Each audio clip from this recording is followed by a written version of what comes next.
Welcome back, everybody. This is JenSandwiches, here to take another bite out of Zombie Exodus Safe Haven. I believe last time we just did that big ol' epic battle, and now we're at the top of the hill. Oh, there we go. Yeah, see, Chapter 6. Where do we go from here? Let's look at my stats really quick. Let's see what the effects of that battle had. It is only day 3 of the apocalypse. It is only day 3, you guys. That's ridiculous. Let's see, I killed 14 zombies and 1 bandit. That must have been Driver, sorry. That was, before I realized that he could be in your group. Oh well. Yeah, I'm not doing so good. Look at me. I need a break. I need to probably spend some time with my possible lover. I also always like to see how much people like you or dislike you. Let's see, Jamie's my friend, Brody's fine, Gina's fine, Kelly's fine. Why does Lopez hate me? Why? Or I hate him, why is that? Wow. Alright, for hating me, he sure gave me that long romantic look a couple episodes ago. Let's see, Madison hates me. Okay. Nathan's fine, Nora's fine, Parker's fine, Rachel's fine. Riley also hates me. Oh, but I remember, I think I hated church, but now we're friendly with each other. Oh my goodness. People don't like me very much. I'm not starting out on a good note as leader. Yikes. Okay, anyway. Let's get started. You sit on a rock atop the Colorado hillside, the sun in a sky of deep blue shining down on your face. Clouds are rolling in from the west, dark and heavy with rain. Beneath you lie hundreds of corpses, now festering under the glow of the same sun. Among them lie your group's fallen. Seeing the bodies of friends makes this all the more real. Nearby are the remaining survivors. Brody, Church, Gina, Lopez, Kelly, Madison, Nathan, Nora, Parker, Rachel, Riley, and Jamie. They look beaten and bloodied, but for all they've been through since leaving Nightfall, they aren't broken. Above them all looms the apocalypse, now in its 3rd day with no end in sight. You spot someone you haven't noticed before, a person about your size with dark brown hair. The figure disappears behind a tree, and though you don't know the individual, you have a feeling you've met them in the past. You check your watch. It's already 3:15 p.m. The past hours have been a blur. Before any plans for setting up camp were discussed, as leader you directed your fellow survivors to eliminate the remaining infected, gather supplies from the caravan, bury the dead, and bring all that's needed for at least the day up to the clearing. Everyone carried out your plan without objection, and you worked by their sides until all of your goals were met. Well, that's good at least. The mood around the clearing could best be described as sullen. The deaths suffered earlier in the day have taken a toll. They worked through their chores in near silence, shaken by the killing, the constant threat to their lives, and the reality that even if they survived the fight, life would never be normal again. As Riley passes you on his way down the hill, he pauses. Hey, thanks for what you did, for my ma. You earned big points with me. Then why do you still hate me? He walks on, not even giving you a chance to reply. Your mind drifts to thoughts of the survivors. You've known Jamie for a long time, but most of the others you've only known for a short time. If you're developing feelings for them, how can you be sure they like you back? Has the relationship grown in these short days? Okay, I feel like I want to do Jamie because I feel like that's, like the main obvious one, but I want to see what happens with Lopez. I don't know why he hates me, so probably not much will happen because our relationship sucks, but I want to try anyway. When you think about the survivors, Lopez is the only person I'm interested in. Let's see what my other options are. Let's take a look. Oh, only Jamie. Okay, yeah, no one else. Lopez takes a spot next to you on the wide rock. He smiles at you, and though he looks like he wants to say something, he remains silent. Hey, Derek. From behind, Rachel's voice calls from a short distance. She went scouting an hour ago past the clearing on the summit, while others from your group finished moving supplies up the hill. The clearing is ready to make camp. Should I gather everyone and move them to there? Sure, let's go. Oh, you take Lopez's hand and follow Rachel 50 yards back from the summit of the hill. A short stretch of hard rock and dirt leads from the ledge to an open meadow of grass and numerous wildflowers, some white, some red and orange. The breeze picks up and carries the strong scent of pine, but in harder gusts the odor of death and decay rise off the hill. Ew. When you reach the woodlands, you enter the dense forest and weave through the low branches and pine needles, your feet breaking twigs and pine cones on the undisturbed earthen floor. No humans have come by this way in a number of seasons, and the critters and insects scurry as you disturb their domain. The high tremolo of songbirds adds music to the background. Another 20 yards and you see a massive circular clearing, its borders dark brown and clearly separated from the flora, like the grove has avoided growth over a cursed plot of land. It's flat and round and hidden, and the only footprints here were made by your team's scout. A number of animal tracks and droppings mark the area, though you see no signs of them now. The breeze dies out once you step into the circle, as the knitted trees provide walls to the clearing that keep out the flow of the wind. The remaining survivors arrive in turn, each finding a small plot of land where they can sit and rest. Nora unfolds a beach chair in the shaded canopy of branches, and Riley sits next to her on the dirt. He fixes her pant leg, which has risen from the walk, and she passes back. Kelly sits with Parker, the pair comforting one another against the trunk of an old tree. Nathan sits next to Nora and shares a half-full bottle of water with her. Everyone likes Nora. She's like the good grandma. As you stare around the clearing, Gina approaches. Do you have a moment? I would like a word with you, she says, and walks past you to sit by a shaded area. She picks up a twig and sketches out doodles with it in the dirt. We haven't been formally introduced. I'm Gina Nixon. I'm Derek Schmidt, you say. Nice to meet you. She gives you a firm handshake. This may sound crazy, but I'm glad I spotted you all on the highway. Roads are closing everywhere. Nightfall is getting overrun by the infected, and I'm trying to get to a safe place until... Well, I guess to start over. Were you all trying to leave Colorado together? My house burned down in Nightfall, and infected were all over the area, so we fled to find a safe haven. I'm sorry to hear about your house. I lost my house too. Infected stormed it. I can't believe all we've had to endure already. She pauses and settles into the ground, then picks up a smooth stone and rubs it with her fingers. Reason I stopped over is to say, first, I really appreciate how everyone fought on that hill. You all came together as a group. It's rare to see that level of teamwork. I don't think things are going to go back to normal anytime soon, which leads me to my second point. Can I tag along? There's nothing left for me in Nightfall. I'm an engineer, so I'm pretty sure I can help you wherever your group lands. You glance down and notice a sizable diamond ring on her finger. Oh. Why would I notice her diamond? Oh, because she's engaged, is that why? Is she a romantic option? Let's see. What are my options? Oh, I could flirt with her if I wanted.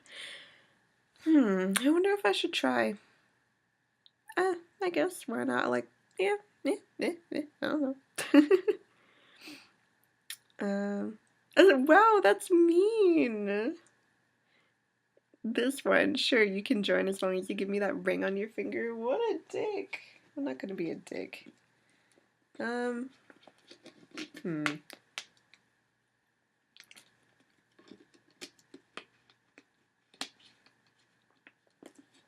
Let's see what happens.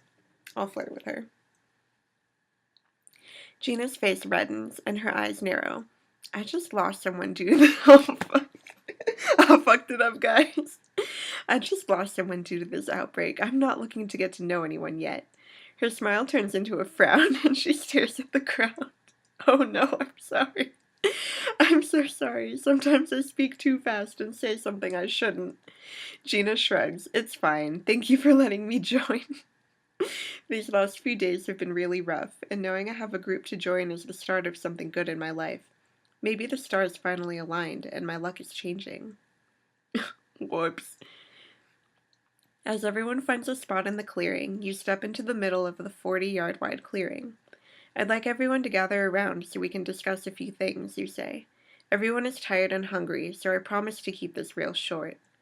Church stands leaning against an old tree, wiping sweat from his brow with a checkered pocket square.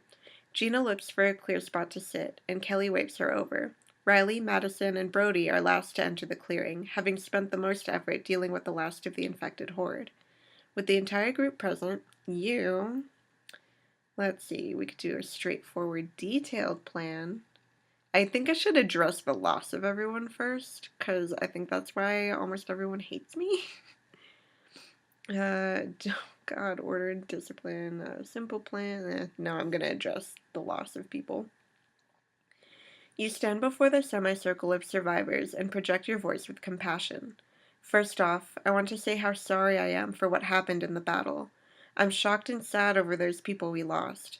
Bailey was a beautiful young woman with a warrior spirit. Though Rosie was troubled in her life, she was loyal to her friends and tried to earn all of our friendship.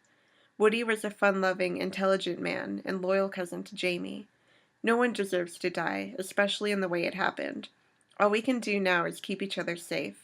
Everyone needs food, water, and a place to rest. Once we're all settled, we'll figure out what to do next. Wait, didn't one other person die too? I swear, like Benji or Benjamin or whatever the fuck his name was, I swear he died too. Because, like, what's her face? Rachel had 2 people with her. Yeah, totally another person died. Oh well, he didn't matter, I guess. It was his fault for trying to jump up the hill instead of accepting help from his friend. I'm kidding. That's mean. Reading the faces on the survivors, you can see they're content with your speech and appreciate your words to remember the fallen. If you had to guess, you've lifted the group's spirits. Just as the semicircle breaks, Jamie walks up to you, yawning and stretching his back. Hey, good speech. Thanks. I tried to keep it short. I know we're all out of energy. No, sorry, I wasn't yawning because of you talking.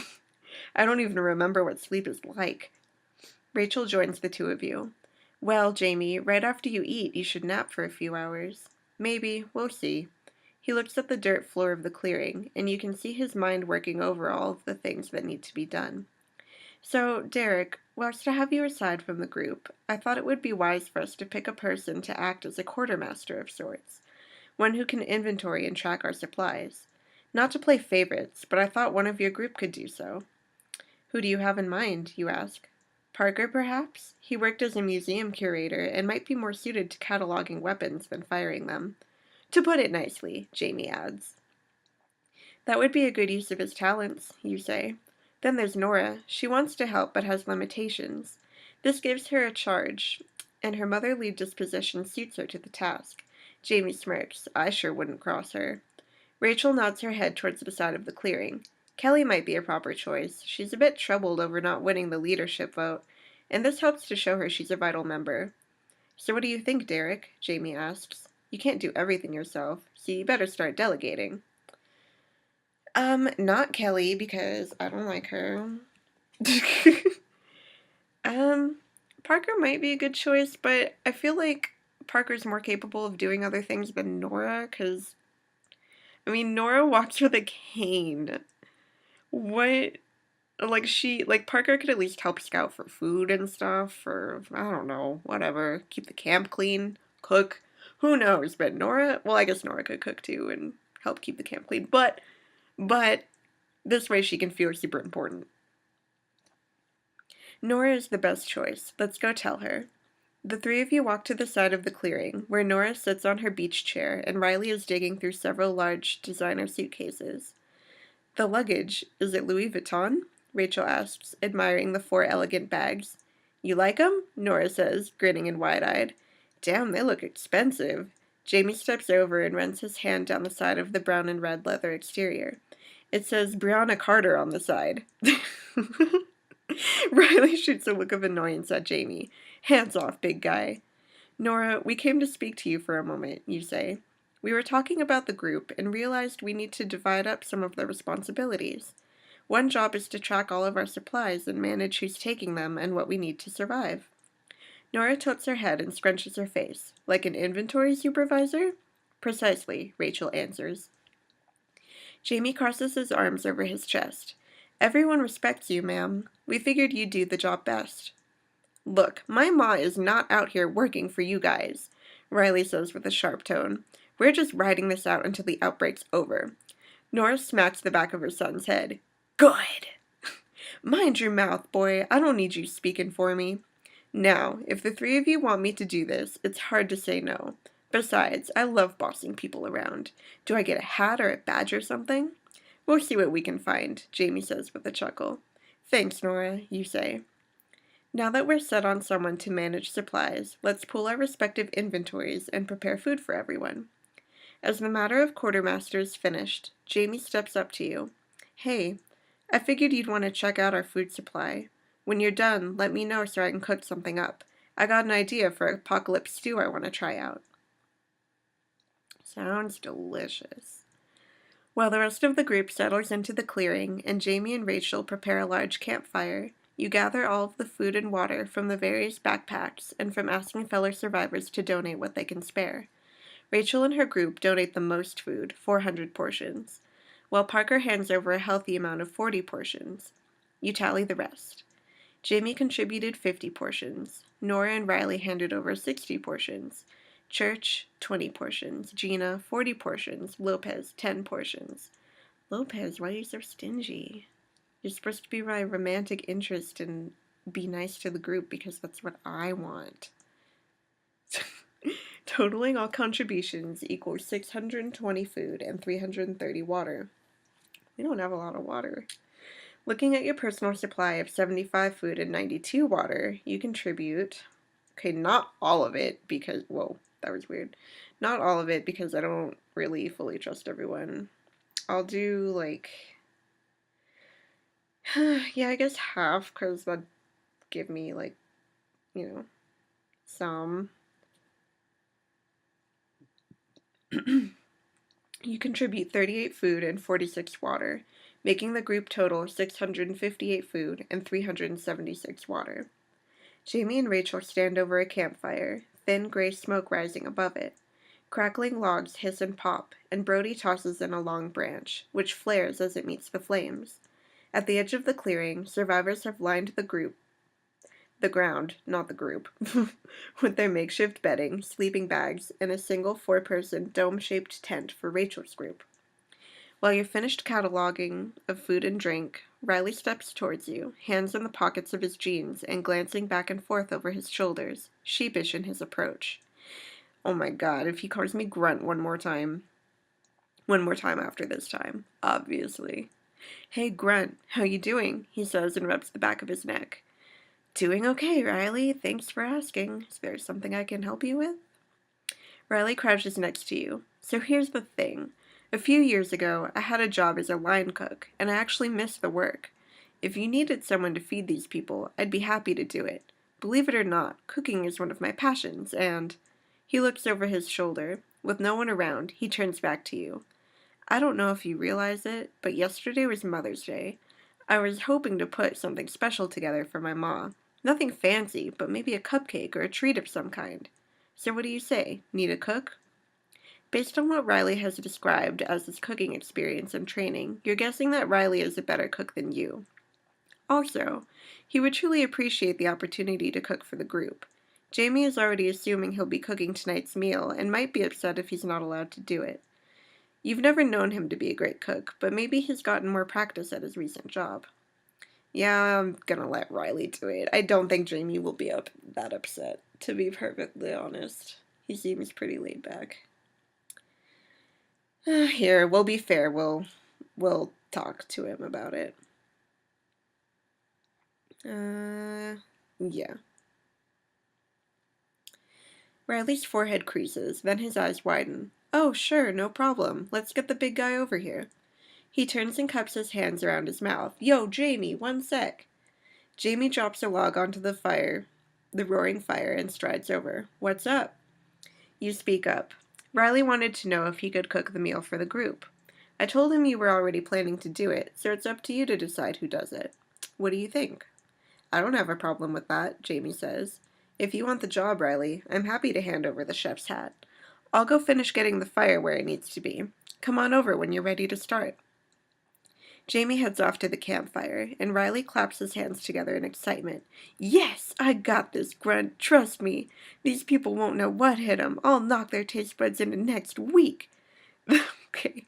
Thinking about why you agreed to Riley's request. You did it because... I mean, yeah, I want him to utilize his talent for cooking. Yeah, yeah, yeah, yeah, yeah. You seem qualified for the job, so I'm glad you asked to cook. Riley shrugs. Thanks for giving me the chance to do it. I never set out to be a cook. After high school, I figured I'd be an auto mechanic, union laborer, loan shark, you know, some kind of legit blue-collar work. Cooking fell into my lap. The head cook was this big Italian guy, Johnny Filet. Johnny Filet? He took me under his wing and taught me all about it. Why'd they call him Johnny Filet? Did he cook a lot of meat? Nah, he used to cut people with a fillet knife, Riley says, waving his hand like he's shooing the question away. Oh my god. Anyway, after 6 months of training, I was basically running the kitchen. I did it for a year, and other than cooking for myself or Ma, I never thought I'd be cooking for other people again.